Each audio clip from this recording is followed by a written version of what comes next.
The Holy Bible, New Testament, New International Version. The Book of Revelation, chapter 9, verse 1 to 21. The fifth angel sounded his trumpet, and I saw a star that had fallen from the sky to the earth. The star was given the key to the shaft of the abyss.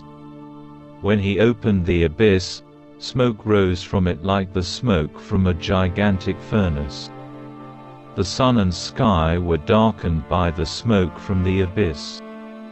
And out of the smoke locusts came down on the earth and were given power like that of scorpions of the earth. They were told not to harm the grass of the earth or any plant or tree, but only those people who did not have the seal of God on their foreheads.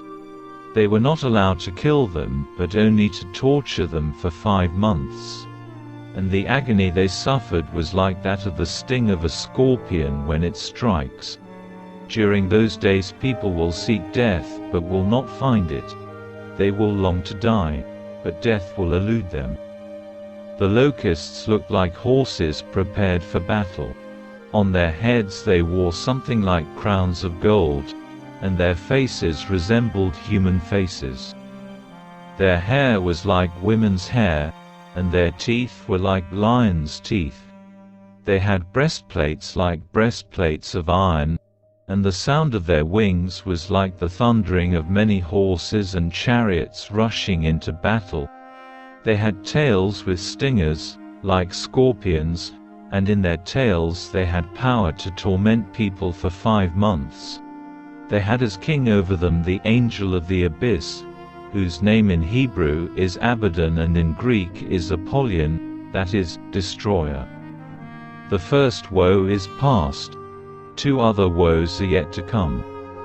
The sixth angel sounded his trumpet, and I heard a voice coming from the 4 horns of the golden altar that is before God. It said to the sixth angel who had the trumpet, "Release the 4 angels who are bound at the great river Euphrates."